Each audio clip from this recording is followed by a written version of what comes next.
Good morning. Good to come back to Philadelphia when it's not snowing. I didn't believe it could be so warm, so I made sure I carry my jacket.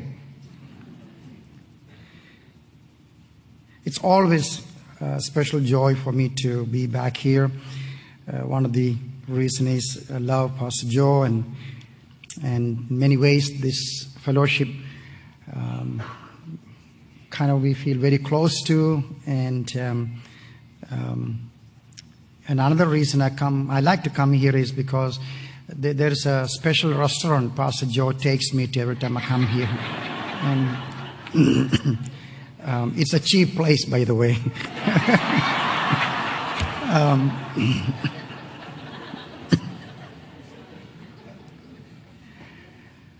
But, you know, you are a family to us. I mean that. And I spend just over 300,000 air miles a year traveling, speaking throughout many nations. And there are a handful of people that I have come to know that I love and commit myself to them and walk with them. And Pastor Joe, your senior pastor, happened to be one of those people. And sometimes I wonder why on earth he wanted me to come and speak, because I listened to him, and you know, in my 44 years of serving Christ, I have come to believe there are lots and lots of brilliant scholars, speakers, teachers, and Christian leaders. But unfortunately, we don't have very many that know the Lord intimately, and their ministries an overflow of who they are. And I'm grateful for you know, your shepherd here that know the Lord. And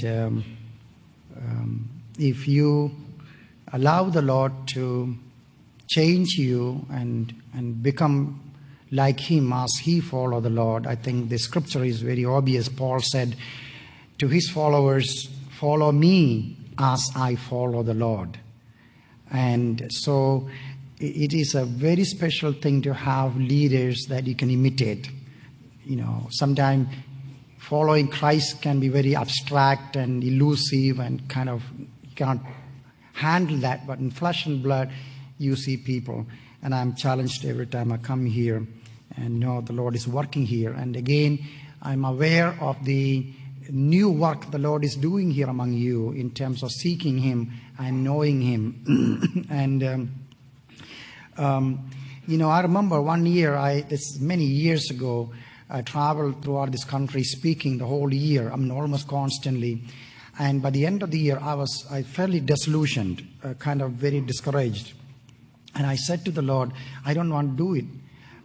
The reason was I would be speaking to 1,000 people or whatever, and the service over, the next thing I found myself often was taken to the you know, fellowship hall, they call it, and they have cake and cookies and ice cream. That's not bad.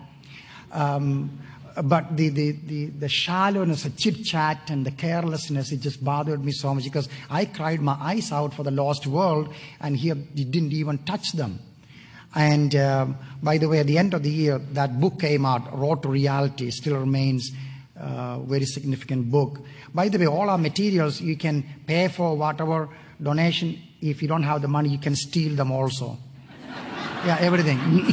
It's true. John Beers, one of our senior leader, my colleague, is there. So, I mean, really, it will be a blessing for you. But, you know, it was during that year, you know, I said, Lord, what am I supposed to do now? I thought you told me to do all this, and nothing seems to work, and I am discouraged. You know, prayer becomes so meaningful when you have a conversation and you ask him something, then he talks to you. I mean, try this out. I live on the telephone almost 24 hours, except a few hours I turn it off. And I developed this habit, which is really cool. That's a California word. While I'm listening to people talking to me, from somewhere in the world, and all of a sudden this tape goes off in my head, on the other side, and say, Lord, this is what I'm hearing. What do you want me to say? And the most weird thing is that sometimes I'm responding to people as they're talking to me, things that I never imagined, nor has anything to do with what they're asking me. And after many months or a year, they will say, it's a weird thing. You said something that has nothing to do with anything I asked, but I thought you were crazy. But now I know it was the Lord doing this, and it's absolutely amazing. This morning, a young man came to me. He looked like a football player, by the way. I met a few of them last night. They're big guys. Anyway, so he was saying, I said, I just want to say something to you. And I listened. He said, 2-3 years ago, somewhere he heard me speak, and after the meeting, he came up to me or something. And I looked at him. I don't know what I said to him, maybe a couple of sentences he said. He was living with huge amount of crisis in life, and that was a turning point in his life. I don't even remember what it was. And what happens is that when you are talking to your son, your daughter, or your neighbor, or in the marketplace, driving on the freeway, whatever else, if you just maintain the conversation with the Lord, Lord, what do you want me to do? What am I supposed to say? Lord, do you want me to buy this or not to buy this? The sales sign will be so huge, temptation will be so significant, $50 thing now is only $5, but the question is not $5 or 5 cents or $100. It is, Lord, what do you want me to do? If you keep developing that habit, revival, renewal, godliness is not once in a while incident or event. It is a perpetual thing. Many, many years ago, 30 years ago, when the Lord dealt with me so severely about being His, I found myself asking for permission to get a haircut. This is really true. I don't do that anymore. Please understand that.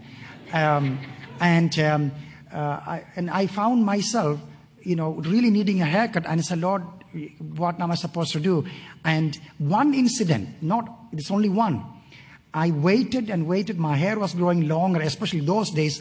I had really short hair. Now, since I'm losing a lot, I'm keeping it longer. So Pastor Joe and I decided we are going to grow long hair, which is a model for you to follow. Anyway, and I kept praying, and one day the Lord said, all right, now you should get your haircut. And I went to this place. As I was driving along, I'd never been there before.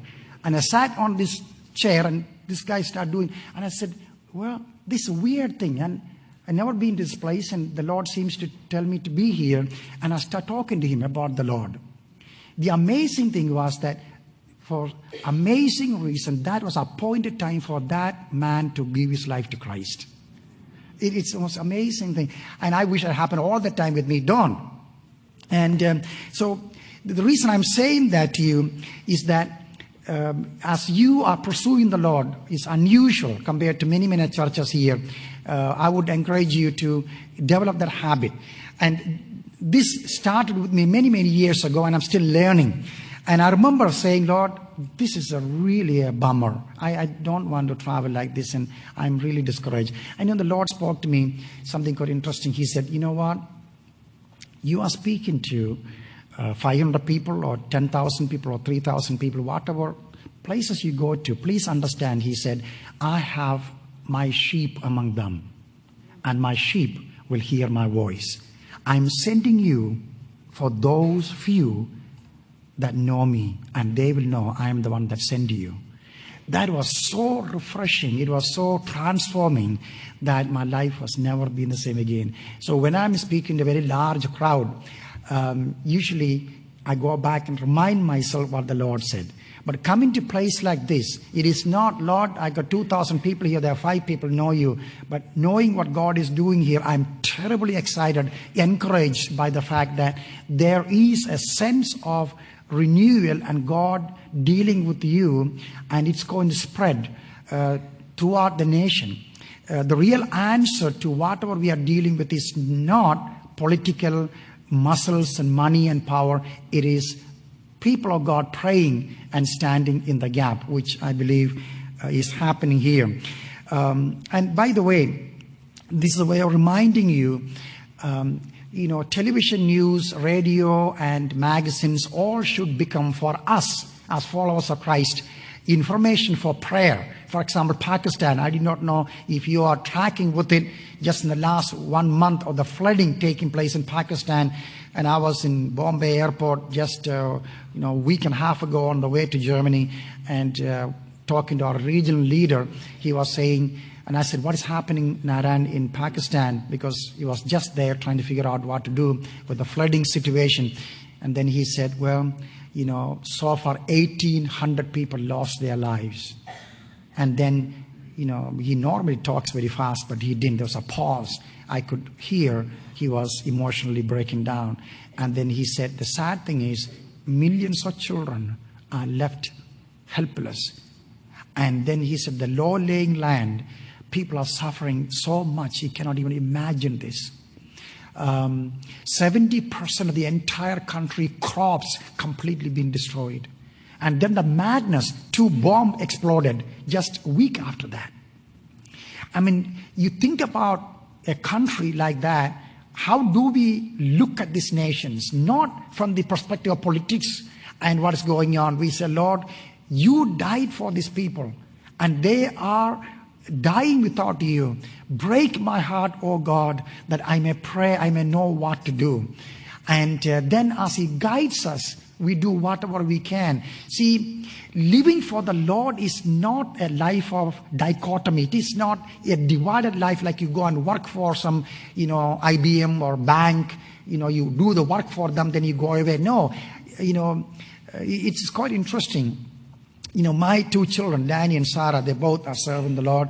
And when my daughter was to get married, her name is Sarah. Of course, we basically from Indian background, we kind of help our children to find their spouse if they can. And we kind of don't worry about doing that here. It will be a nice thing to do. But so a lot of proposals came.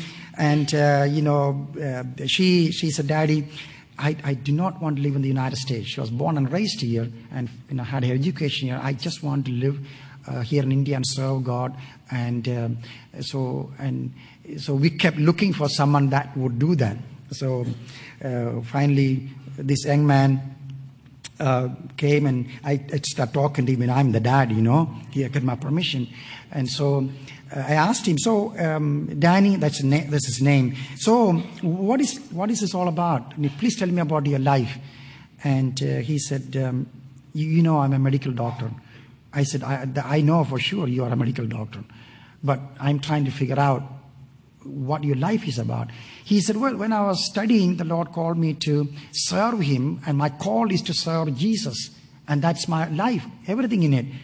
But one day he told me to go and study medicine and become a doctor. And so I'm listening what he's going to say next.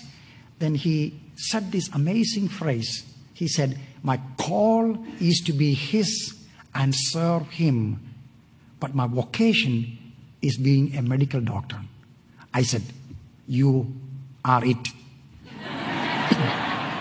And they're married and have a little boy, and they're serving the Lord on the mission field. I'm so excited. You see, you may be a teacher, a medical doctor, or engineer, or housewife, whatever profession you have. Remember, blood was the price he paid to purchase you, and you are not your own.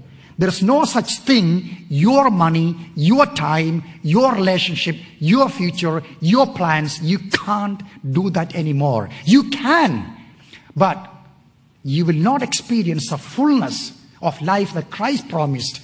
Out of his innermost being, rivers of living water will flow. Hold on to your life, you will end up losing it. And I encourage you, not as someone who came here to be an evangelist, preach a big message and get you stand up and do this and that, but just someone who is, in this journey, pilgrimage with you. I encourage you to think about that. And, the 9/11 situation yesterday, what happened. And I'm sure a lot of you have been praying, and the burning Quran thing and all that was another crisis. And, these are opportunities. Over 1 billion Muslims living in our generation. And we should be praying for Turkey, for Iraq and Saudi Arabia and Pakistan and Indonesia. Seek out information to pray specifically and ask the Lord to lay a burden on your heart for some country. You know, for at least 30 years, I've been praying consistently for Bhutan, a small country with 600,000 people. It was a crime to become a Christian, for which you lose your citizenship. And we prayed and prayed along with, I'm sure, millions of people all over the world prayed for Bhutan, a Buddhist nation. But you know what happened? Just a couple of years ago, they decided to go secular. First time in history, we were able to have a Bible school started in Bhutan to train Bhutani brothers to do evangelism, church planting in the country. Nevertheless, there are persecutions. Right now, we have one of our pastors actually in prison. He's been there for 5 years, accused of forceful conversion and all those things. And you can go to our website and learn about these things and be, praying for that. Appreciate your willingness to be part of what God is doing. Well, those words I told you are basically my introduction. You thought I was preaching? No, you are mistaken. I want to read this one Bible verse to you. Again, this is a conversation. I don't have big agendas here. Galatians chapter 2, verse 20. Very significant verse. I'm sure you heard so much teaching on this. Paul was someone who actually was very much human. As I said earlier, the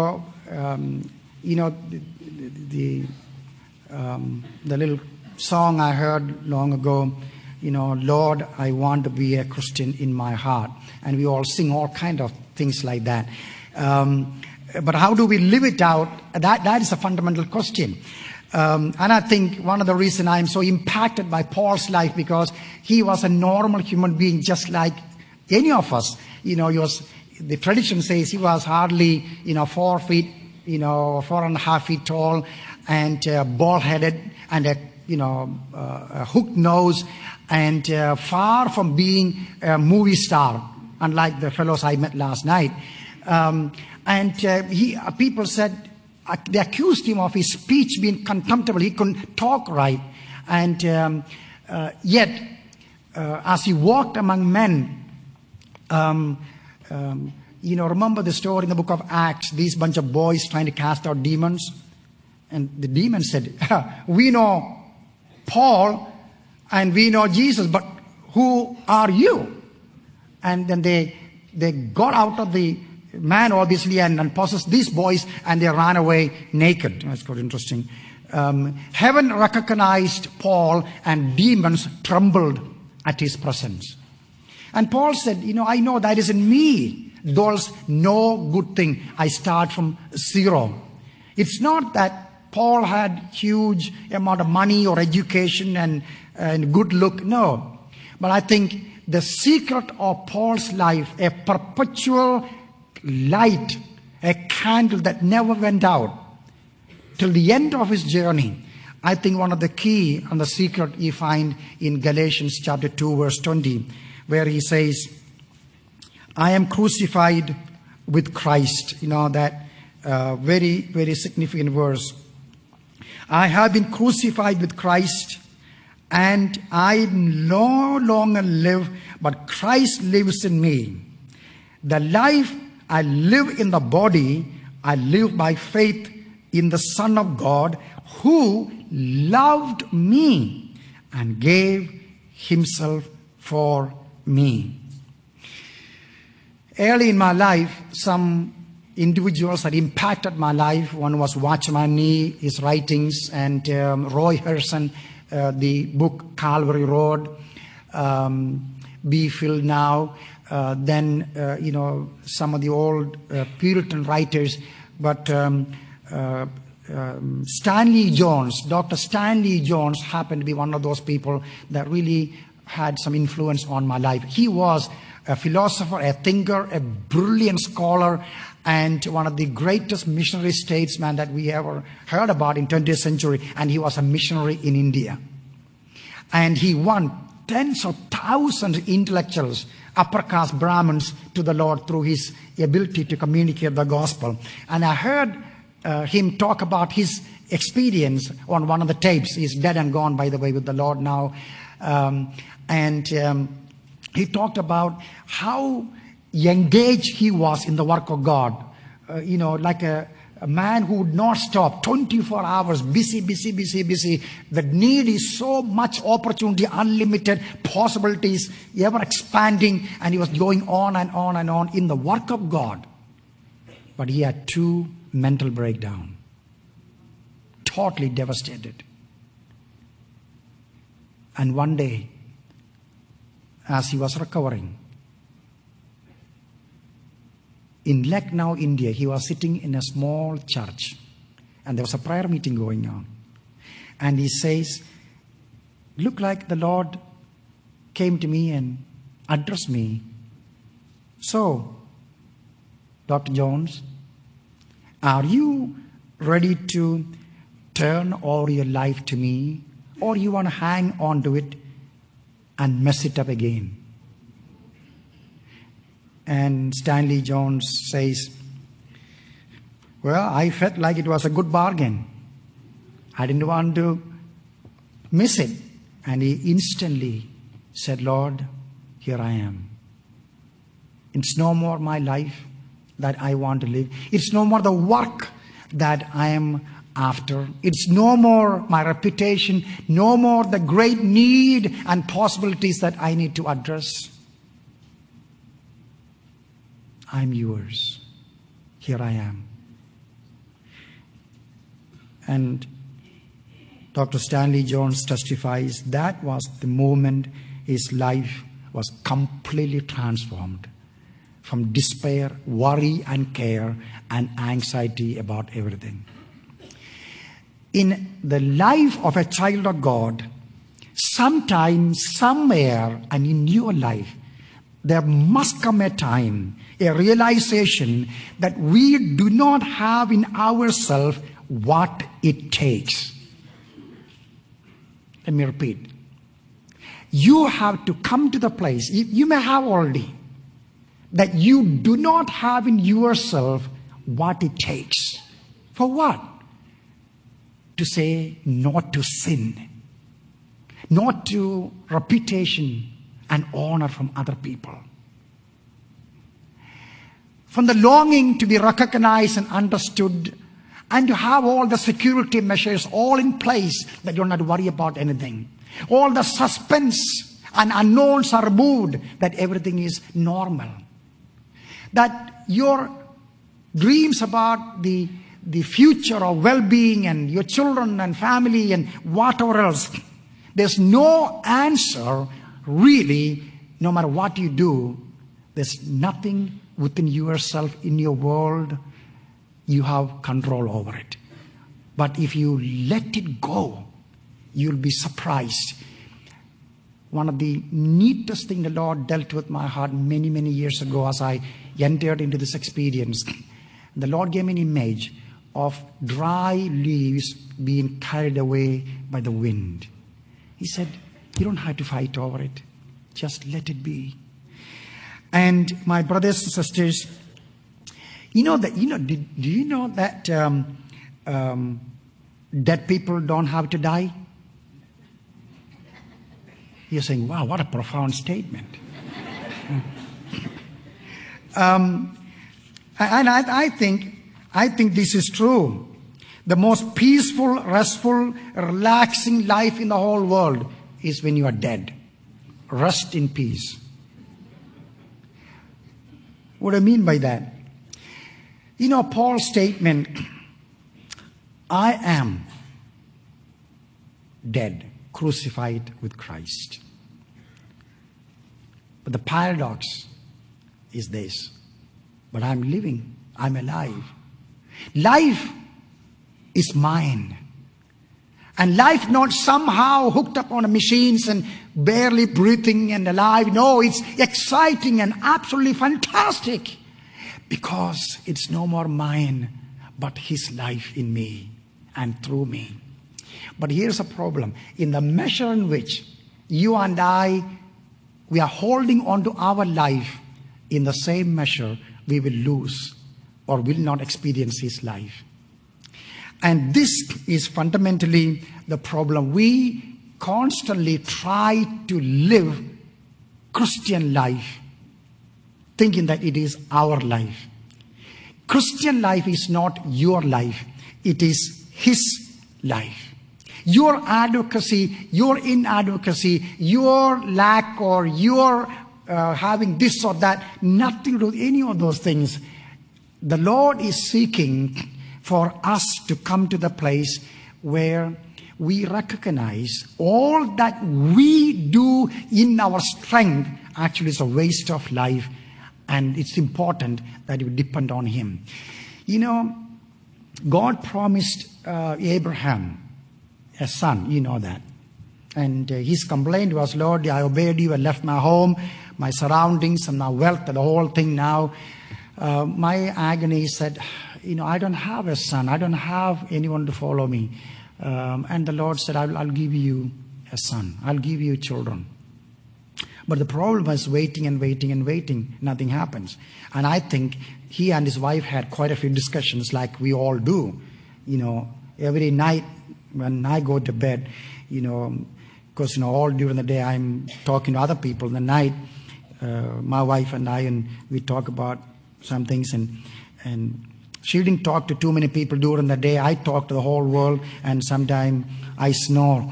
And she said, you are sleeping? I said, did I go to sleep? Stay awake, I want to talk to you. Some of you wives, you understand that. And I did not know how it happened. I was only imagining, and I think Sarah said to Abraham, Abraham, can I talk to you about this situation? God, suppose I told you there's a son, you know, I'm getting old and there's no chance. But Abraham, I had an idea. What? Did God say my name when He talked to you? What do you mean? Didn't He say, I will give you a son, Abraham? He didn't use my name. Yeah, that's true. Yeah, Abraham, you know what? I think we need to help God. You know, God makes promises and we have to do our part. And, you know, what do you mean? Well, you know, this servant of ours, she's healthy and young, and what don't you get a child through her? And that's it. So, you know, God is in some real crisis right now. We need to do something to, you know, fix this problem. And of course, you know, they get Ishmael, you know the whole story. And then you read Abraham coming back to God and saying, God, I pray that you bless my son. And paraphrasing it, God's response, Abraham, you can pray 1,000,000 years. I cannot bless the fruit, the product of the flesh. He must wait. And finally, now he's 100 years old. And his wife is very old. Romans 4 says, he looked at his body and recognized it is dead. You can go to any hospital, any doctor all over the world, even the best in America say, what's wrong with you? You are an old dead frog.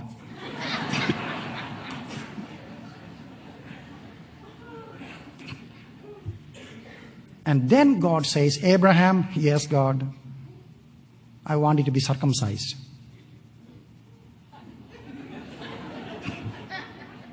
Can you say it again?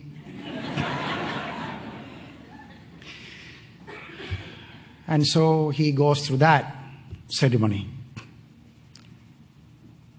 Then Sarah, this old woman, becomes pregnant, and a child is born. Only in the book of Philippians we read this mystery explained. Paul says, and we are the true circumcision, those who place no confidence in the flesh. So God waited and waited until Abraham recognizes that there's nothing left in him. Broken and emptied for God to fulfill His plan. Please listen to me, my brothers and sisters. In this brief journey with the Lord, something that constantly calls me back to Him with repentance, tears, and brokenness. It is, I go through what you call a dress rehearsal once in a while. Before I was married, I remember it was in Germany, we had a day, two before rehearsal, march down, sit down, this and all this. I mean, if you want to get married in Germany, please let me know. It's not easy. But I go through dress rehearsal once in a while. Things like, all of a sudden the Lord came, the trumpet sound, and I'm taken up, and I meet Him. Then I stand before Him. I look around. I couldn't find my wife. I couldn't find my priest. I couldn't find my pastor. I couldn't find my brothers. There's nobody there. I'm just with Him. And then this conversation with Him. And He talks to me about my life on earth, the way I spend my life, friends and music and things I did. And, there's no one to plead for me. I'm just with Him. And I go through this reliving kind of the past. And it makes me not to become, so introspective and condemning myself and feel so ugly and all those things. It helped me to think, this is dumb. Why am I looking for people to understand me? Why am I looking for people to say wonderful things about me and all these things? Why am I secretly hoping people will, do this or that, whatever? It just frees me so much just to be alone with Him, even when I am with 100,000 people. And you see, my brothers and sisters, in your walk with the Lord, everything makes sense when you look at the present from eternal perspective. And this is where we refuse to engage to do anything with our personal agendas. You give your money not thinking that somehow somebody will come to know about it. You don't give this or that thinking that, this is going to be a great way to do something great for God. But you look at every opportunity you get to serve, knowing that, like Mother Teresa said, this English newspaper reporter came to Calcutta, wanting to see Mother Teresa and her work. And he hunted her down and found her actually cleaning the wounds of a leper, all pus and blood, everything oozing out, and she was cleaning it, kneeling down before him and doing all this thing. So this reporter standing beside her said, "Mother." Then she looked up. I couldn't do this for. Then he mentioned some huge amount of money, 100,000 pounds or something like that. And of course, Mother Teresa's face, if it's the reporter said she looked up and said, "I won't do it for $1 million." And then she said, this happened to be Jesus. I am cleaning the wounds of Jesus. I am loving Him. I am caring for Him. See, everything changes when you realize it's not for you are doing it, not for anybody else you're doing it for Him. And Paul's life was one that he constantly recognized that his life cannot revolve around himself. This is the reason why Jesus said so well. The scripture in John's Gospel chapter 12 verse 24, unless as the seed falls into the ground and dies, it remains as it is. If it dies, it brings forth much, much, much fruit. And I think the measure in which you and I can learn to die to ourselves, in the same measure we shall experience His life. There's a false thinking. That is, if you know all the Bible, you study all the theology and know all the answers, go to this seminar, that seminar, how to be a good husband, how to be a good wife, how to raise family. Christian bookstores are filled with how-to books, how to do these things. Nothing wrong with that. It's okay. I'm not against all that. But, knowing will never make you become unless you are willing to embrace the cross. Spirituality is not just information. Bible is given to us. Definitely for us to learn and understand the life of Christ. But remember, Christ is the one who said, I do nothing of my own. I choose nothing for myself. I do not seek anything for myself. I do not want the king and the ruler. I am not here for anything for myself. To the extent, he said, I only do what my Father tells me to do. Remember when Lazarus was sick, you know what the statement was made to him? Jesus, yeah? What? Lazarus, the one you love, is sick. There's no mention. Jesus, please come. Would you please come and lay your hand on him and heal him? Lord, please hurry. It's getting... No, nothing. You know why? Because that was a family where Jesus found himself at home. He loved Lazarus. He loved Martha. He loved Mary. That was precious. No one need to tell him he must rush and do something for Lazarus. That was understood. They believed the moment Christ hears Lazarus is sick, he will rush. But the problem, he hears and he says to the disciples, what to do? I'm paraphrasing it, by the way. I can't go. My time is not yet come.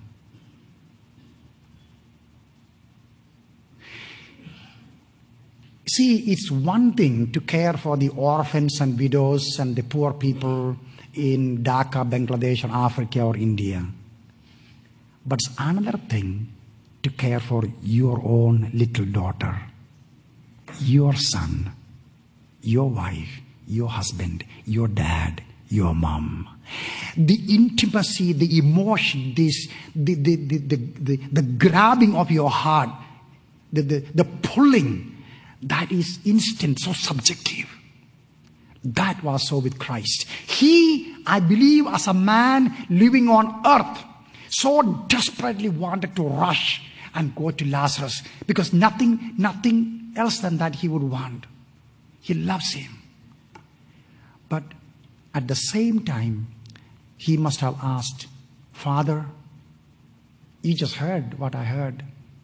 What do you want me to do? And the father said, Son, I heard. I know.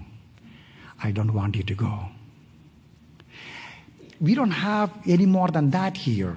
But let me add my imagination here. That's not scripture here, but I'm a little human being trying to figure this out. Did Jesus as a man, because I'm like that, say, Father, just this time? I know there are many times you told me to do this and don't do this, and you had me walk 50 kilometers just to talk to one woman and help her and then walk back. But a few times he said, wait, and this time, son, don't. And he waits. And now Lazarus is dead, buried, and he's stinking. And then he comes marching. And in John's Gospel, chapter 11, the scene is very painful. Lord, if only you just came sooner. And I'm just heartbreaking. To the extent the man Christ, you see him brokenhearted. Then he says, this will glorify my Father. It's not me. It's not his name. That's all about it. And so Lazarus is now raised from the dead. You see, even doing the right thing in the way we want to do it, we miss his plan. When I say these kind of things to you, I'm aware, these are all can be kind of abstract. How do you handle all this? You know what? Other people like your pastor and brothers and sisters can advise you. The Word of God tells you, and there's a lot of books available, everything there. But may I now personalize this for you, like you and I just talking?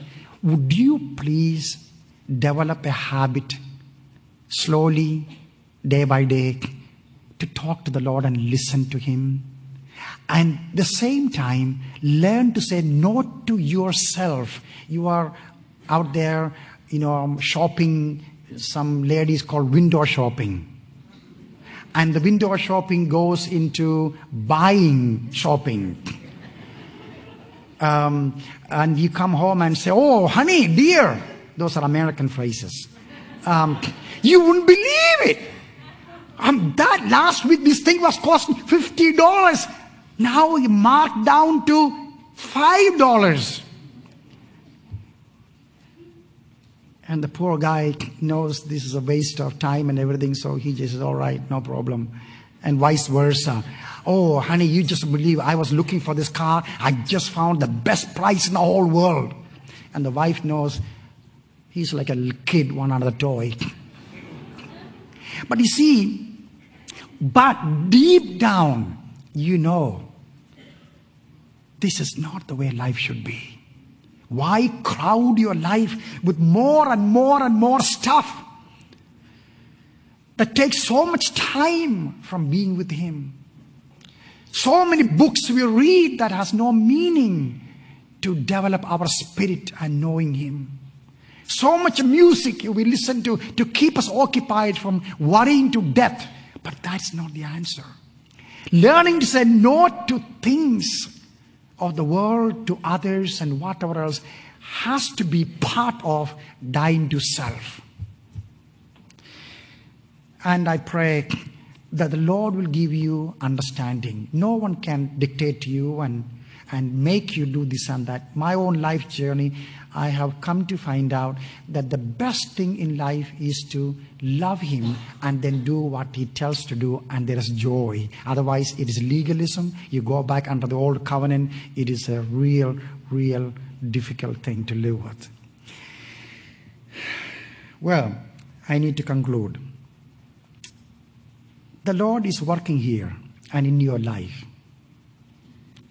Please don't expect overnight miracles that changes you into an angel. No. It's a long drawn out journey. The light the Lord is giving you, you obey, and He gives you more grace. And the pain you embrace by saying no to flesh, no to whatever you had to say no to, will be compensated 1,000,000 times more with a joy unspeakable and full of glory, and you be glad. And someday the Lord gives me the time, I like to write a book on this life journey of mine, when I died 1,000 deaths to reputation and things through which the Lord allowed me to understand Him better. And I pray this will be our joy. And people tell me often, you have to slow down. You have to take a break. And all these different things. By the way, by the grace of God, I'm in good health. To the extent I was at the gym other day, and the guy who helped me with the training, and he asked me how old I was. I said, I'm 60. He said, what? You look 40. I think, he make me do all these things, and I tell you, I hate you. Because he just 5 more. And I think he was, to make me feel good by telling me how young I looked. Really not. But what I'm saying to you, stay focused. Stay focused, and it's worth this journey. Let me conclude just about 2 minutes. A dear friend of mine sent me this poem titled "The Faithful Servant." It touched me so deep when I first read it. I want to read this for you. He held the lamp of truth that day, so low that none could miss the way, and yet so high to bring in sight that picture fair, the world's great light, that gazing up the lamp between, the hand that held it scarce was seen. He blew the trumpet soft and clear, the trembling sinners need not fear. And then with the louder notes and bold to raise the walls of Satan's hold. The trumpet coming thus between, the hand that held his scarce was seen. The last answer. But when the captain says, well done, thou good and faithful servant, come. Lay down thy pitcher and the lamb, lay down the trumpet, leave the camp. The weary hands will then be seen, clasped in those pierced ones, nothing between. That is the day I look for. Meanwhile, may the Lord give us all the grace to walk with Him by faith and know Him better and say on a daily basis, it's not about me, I am dead. It's about Him who lives in and through this earthen vessel. May the Lord speak to us. Amen.